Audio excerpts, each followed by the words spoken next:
오늘의 육아 헤드라인입니다. 국민건강보험공단에 따르면 수면장애 환자가 매년 꾸준히 증가하고 있는 가운데 여성이 남성보다 이런 증상을 호소하는 경우가 많은 것으로 나타났습니다. 통계청과 한국은행, 금융감독원의 가계금융 복지조사 결과에 따르면 65세 이상 노인 빈곤율이 최근 5년 새 최고치를 기록한 것으로 나타났습니다. 정부가 오후 6시 넘어서도 종일반을 운영하는 어린이집을 아이사랑 보육포털과 복지로 홈페이지에 공개했습니다. 이상 오늘의 육아 헤드라인이었습니다. 한겨울에도 건강을 위해 집안 공기 환기가 꼭 필요한데요. 하루 3회 30분씩 창문을 열어두고 이른 아침보다는 해가 뜬 낮 시간을 이용해 창문을 열어두는 게 좋습니다. 새벽에는 공기가 제자리에 머무르기 때문에 피하셔야 합니다. 미세먼지가 심한 날에도 환기는 꼭 필요합니다. 다만 환기 후 바닥을 꼭 닦아주셔야겠습니다. 육아포커스 소식부터 함께 하시죠. 수면장애 환자가 매년 꾸준히 증가하고 있는 가운데 여성이 남성보다 이런 증상을 호소하는 경우가 많은 것으로 나타났습니다. 국민건강보험공단에 따르면 2015년 한 해 동안 수면장애로 병원을 찾은 환자가 72만 명을 넘어 2010년 대비 56% 늘었습니다.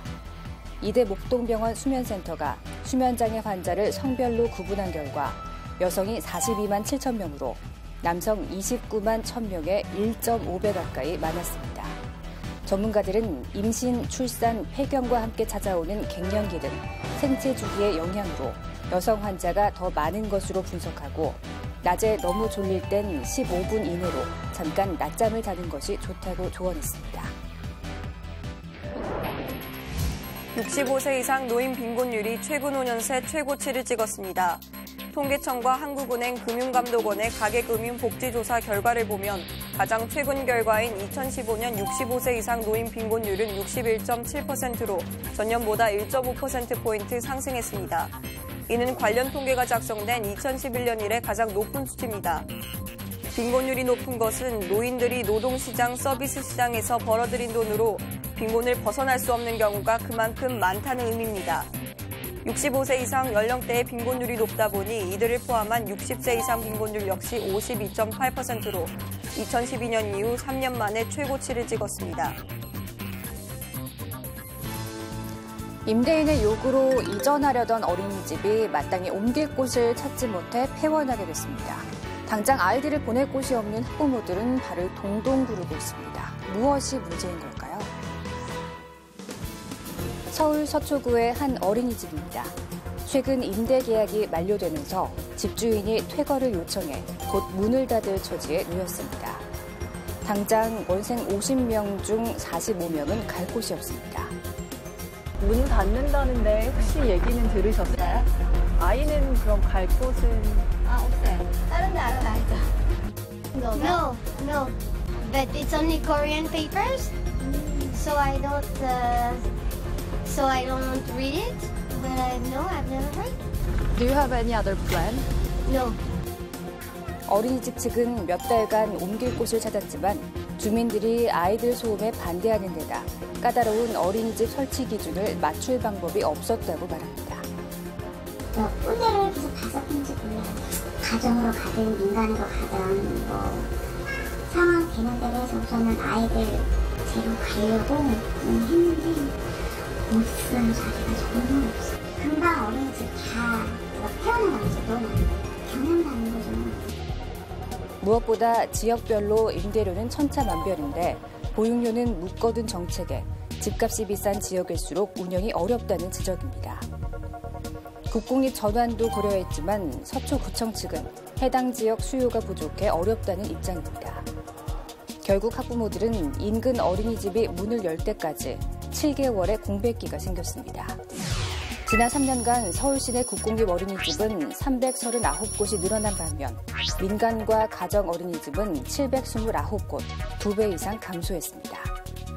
일륜화된 보육료 정책에 운영난을 겪고 문을 닫는 어린이집. 정부가 국공립 어린이집을 늘리는 과도기적 문제라고 넘기기엔 당장 아이 맡길 곳 없는 부모들의 시름이 깊어지고 있습니다. 어린이집에 아이를 맡긴 맞벌이 부부들. 퇴근 시간 생각하면 현실적으로 오후 6시에 아이 데려가는 건 쉽지 않습니다. 정부가 오후 6시 넘어서도 종일반을 운영하는 어린이집을 온라인에서 공개했습니다. 워킹맘 이경진 씨는 아이 셋을 키우고 있습니다. 맞벌이를 하다 보니 퇴근 시간까지 아이를 맡길 수 있는 어린이집이 필수입니다. 직장에서 6시 맞춰서 나오기가 좀 힘들기 때문에 아이 데리러 가시는 분 제가 따로 고용을 한다거나 뭐 친척분한테 제가 부탁을 한다거나 하지만 어느 어린이집이 퇴근 시간까지 종일반을 운영하는지는 별도로 알리고 있지 않아 학부모들이 일일이 운영 시간을 확인해야 했습니다. 아이사랑 포털과 복지로 홈페이지에서 오후 6시 이후까지 운영하는 종일반 어린이집을 시, 군, 구까지 지역별로 검색할 수 있습니다. 저녁시간 프로그램 구성과 보육교사 수까지 확인 가능합니다. 정부는 일부 어린이집이 오후 6시 넘어서도 운영한다고 해놓고 아이를 빨리 데려가라며 부모에게 눈치를 주는 행위도 이번 시스템 도입으로 해결할 수 있을 것으로 보고 있습니다. 하지만 정보가 공개된다 해도 실제 어린이집 입소는 어려운 만큼 어린이집 수부터 늘려야 한다는 지적도 나오고 있습니다. 초등학생을 둔 가정에서는 아이의 로션이나 크림과 같은 기초 화장품을 살 때 어린이용이 따로 없어 적합한 제품을 고르느라 불편을 겪습니다. 오는 9월부터는 초등학생용으로 분류된 어린이 화장품이 공식적으로 출시됩니다. 초등학생들의 손주머니 속에 로션, 립글로스 등 기초와 색조 화장품이 가득합니다. 함유된 성분이나 출처가 불분명한 제품도 있습니다. 어린이들은 피부가 연약한 편이어서 화장품을 잘못 쓰면 가려움증, 따가움, 발진 등 여러 부작용을 겪기 쉽습니다. 애들이 어렸을 때부터 화장품에 노출이 되게 되면 노출되는 기간이 길어지기 때문에 아무래도 알레르기 감작의 위험이 있는 성분이나 자극의 위험이 높은 화장품의 성분들은 되도록 노출되지 않는 것이 좋을 것 같고요. 성인 화장품에는 항노화, 주름과 탄력 개선 등의 기능성 성분들이 대부분 포함되어 있는데 아이들이 사용할 경우 불필요한 성분에 노출됩니다. 이런 점을 개선하기 위해 9월부터 어린이를 위한 화장품이 공식적으로 나옵니다. 식품의약품안전처는 영유아용, 목욕용 등 현재 12개로 나뉜 화장품 유형에 어린이용 제품류를 추가해 9월부터 시행한다고 밝혔습니다. 이들 어린이 화장품 종류에는 로션과 크림, 오일이 포함됩니다. 식약처는 신설되는 어린이 화장품을 사용할 수 있는 나이대를 만 13세 이하의 초등학생으로 하는 방안을 검토 중입니다. 화장품 제조사들은 앞으로 이런 어린이 화장품을 만들 때 알레르기 유발 우려가 있는 물질이 들어있을 경우 의무적으로 표시해야 합니다. 연초가 되면 헬스클럽을 찾는 사람들이 많아집니다. 아무래도 이제 새해를 맞이해서 회원님들이 건강관리와 다이어트를 목적으로 하기 때문에 평소보다는 조금 더 많은 회원님들이 방문을 해주고 있습니다. 하지만 조금만 지나도 결심은 흔들리고 맙니다. 꾸준히 나오기가 너무 어려워요. 아침에 열심히 나오려고 하는데 생각보다 잘 안 돼요. 다이어트에 성공하려면 우선 처음부터 무리하지 않고 일주일에 3, 4회, 한 번에 1시간 정도 꾸준히 유산소와 근력 운동을 반드시 병행하는 것이 중요합니다. 또 평소 출퇴근 시간 등을 활용해 도보량을 늘리고 만보계 등을 통해 활동량을 측정하는 것도 의지가 약해지지 않는 데 도움이 됩니다. 의욕이 앞서다 보니까 너무 무리한 목표를 세워서 중도하차하는 경우가 많습니다. 장기간 실현 가능하도록 본인이 실천할 수 있는 수준의 계획을 세우는 것이 중요합니다. 또 전문가들은 무조건 적게 먹겠다는 것보다 세 끼를 먹되 군것질을 줄이고 식단 노트를 적어 관리하는 것이 현실적인 방법이 될 수 있다고 조언합니다. 식중독을 비롯한 감염성 장염으로 진료받은 인원이 추운 1월에 가장 많은 것으로 나타났습니다. 겨울철 장염의 주범인 노로바이러스가 추위에서도 생존하는 데다 여름에 비해 위생관리가 소홀해지기 쉬운 게 주요 원인으로 분석됩니다. 영하의 날씨, 심지어 얼음 속에서도 생존하는 노로바이러스. 겨울철 감염성 장염의 주요 원인입니다. 또 다른 원인 로타바이러스도 겨울에 기승입니다.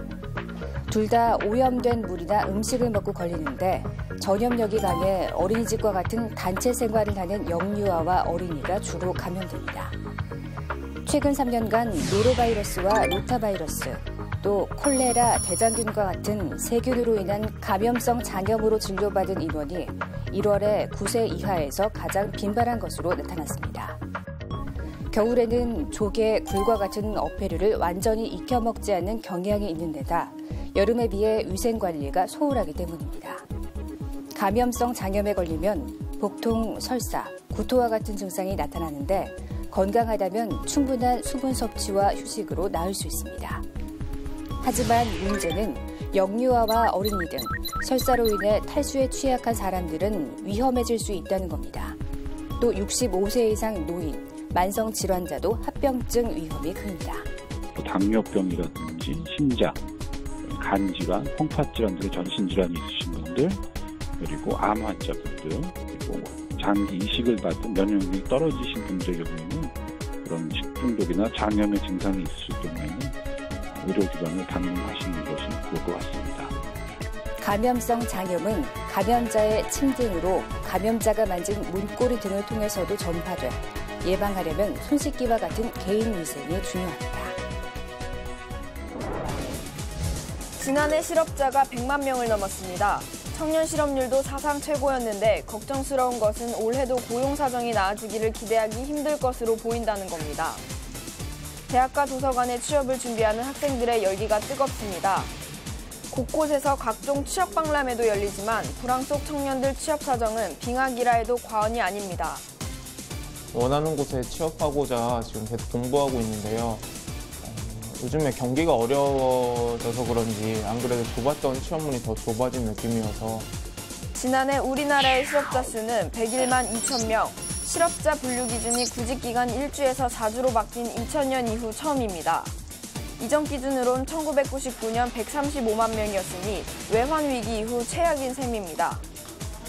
실업률도 3.7%로 6년 만에 최고였고 특히 청년 실업률은 9.8%로 1년 만에 또 최고치를 갈아치웠습니다. 직장 구하는 사람은 늘었는데 불황에 대규모 구조조정까지 겹치니 일자리도 제대로 늘지 않았습니다. 지난해 취업자는 29만 9천 명 늘어 7년 만에 가장 작았습니다. 연초 전망 35만 명은커녕 30만 명으로 낮춘 하반기 수정 전망에 턱걸이하는데도 실패한 겁니다. 정부는 예산 투입과 정규직 고용 증가 시 세제 혜택 확대, 공공부문 채용 확대를 통해 일자리 늘리기에는 나서고 있습니다. 역대 최대 규모로 늘린 일자리 예산을 조기 집행해서 고용시장에 온기가 돌게 하겠습니다. 이렇게 하고도 정부의 올해 일자리 증가 목표는 지난해보다 낮은 26만 명. 나라 안팎의 어려운 경제 사정을 생각하면 이마저도 달성이 쉽지 않은 상황입니다. 이번 시간은 육아에 필요한 알찬 정보를 쏙쏙 알려주는 코너입니다. 오늘은 미술 감각 쑥쑥 높여주는 직조놀이 편입니다.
안녕하세요. 육아방송 시청자 여러분. 저는 사단법인 공동육아와 공동체교육 사무총장 이경란입니다. 저희 공동육아와 공동체교육은 아이들을 함께 키우면서 더불어 사는 세상을 만들어가자는 운동을 하고 있습니다. 아이들을 함께 키운다는 것이 무엇을 말하는 거지? 의문이 들기도 하죠. 서로 도우면서 더불어 사는 세상이야 좋지만 실현하기 어려운 꿈이라고 포기하는 분들도 많죠. 하지만 저희는 지난 20여 년간 공동육아를 하면서 그것이 확실하게 가능하다고 생각하게 되었습니다. 그 해법은 지금 우리가 처한 현실을 제대로 보는 것에서 출발합니다. 지금 한국 사회에서 아이를 키우는 게 참 힘들죠. 부부가 아이 하나 둘 낳아서 키우는 이 핵가족 구조죠. 한부모 가족이나 조성 가정도 많아졌습니다. 고립된 육아를 하고 있는 거죠. 아이들은 가까이에서 만날 수 있는 사람이 정말 얼마 없어요. 그러다 보니 사람을 어떻게 대해야 할지 잘 모르고 크는 경우가 많더라고요. 게다가 아이들은 점점 경쟁하는 세상 속으로 몰려서 외롭게 살아가게 되었습니다. 지금 아이를 키우고 있는 젊은 부부들 어떠하신가요? 직장 일을 시작한 지 얼마 안 되었는데 아이도 키우고 하려니까 일도 살림도 육아도 모두 다 잘하기 참 힘들죠. 그러다 보니 결혼도 아이도 포기하는 사람들이 늘 수밖에 없어요. 아이를 낳은 엄마들은 어떤가요? 혼자서 아이를 돌보다가 육아 우울증에 빠지는 경우가 정말 많죠. 바로 가족들끼리만 아이를 기르는 게 이미 불가능해진 현실이라는 겁니다. 그렇게 고립되어 있는 부모와 아이들이 모두 다 행복하기는 어렵죠. 모두 다 힘들어하고 있습니다. 그럼 어떻게 하면 좋을까요? 공동육아는 육아란 사회적 공공성을 갖고 있는 거라고 생각합니다. 바로 사회적 육아가 필요하지요. 그래서 가정만의 책임이 아니라 국가와 사회와 부모와 교사들 모두가 함께 해야 된다고 제안합니다. 핵심은 참여보육입니다. 아이들이 모여서 생활하는 어린이집이나 유치원에서는 부모 참여의 길을 활짝 열면 됩니다. 서로 어우러지는 공동체 문화를 키워갈 수 있죠. 부모와 교사들이 함께 사회적 협동조합을 만들어서 어린이집을 운영하면 이를 가장 잘 경험할 수 있습니다. 가정에서 아이를 기르는 가족들은 품앗이 육아 공동체를 만들어서 같이 키우면 됩니다. 함께 아이를 키우면 내 아이 모두 우리 아이로 바라보며 대하는 자신을 발견할 수 있어요. 그 순간 공동체에서 살아간다라고 하는 것을 경험할 수 있습니다. 국가와 사회는 이런 공동체적인 관계를 활성화하도록 법과 제도와 재원으로 지원하면 됩니다.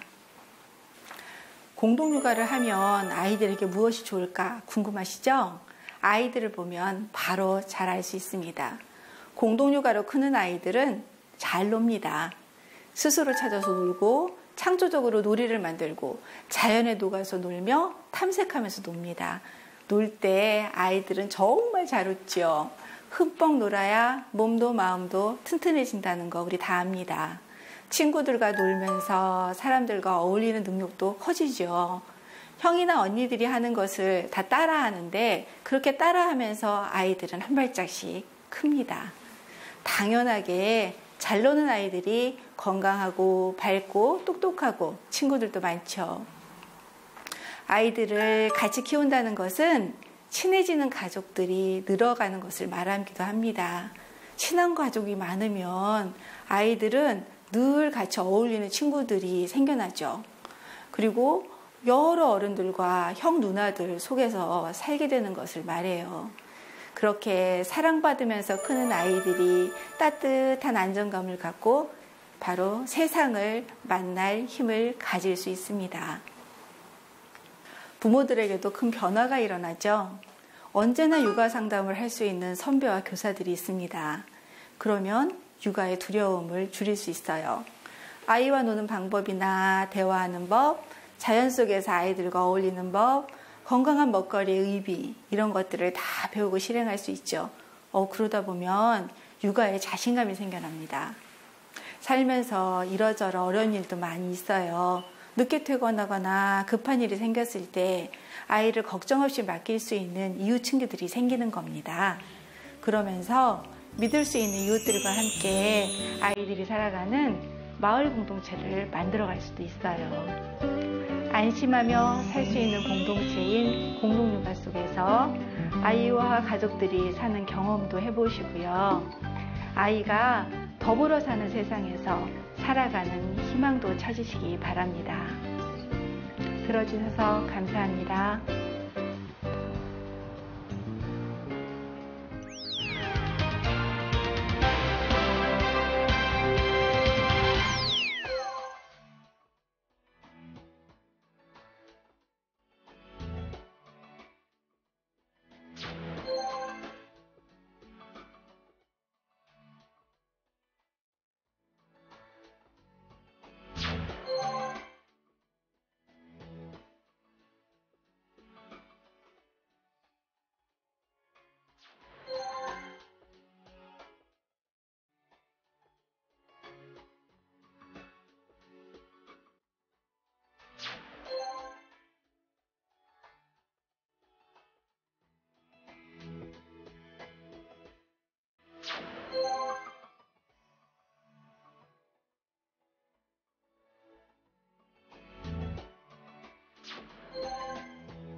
아이를 키우다 보면 엄마는 각종 스트레스에 노출됩니다. 좋은 엄마가 되고 싶은데 과연 잘하고 있는지 불안해지기도 쉽죠. 좋은 엄마에 대한 강박관념은 우울증으로까지 이어지기도 합니다. 아이를 행복하게 키우기 위해서는 엄마가 우선 행복해져야 합니다. 충분히 잘하고 있다는 믿음 가지시길 바랍니다. 육아 포커스 마칩니다. 시청해주신 여러분 고맙습니다.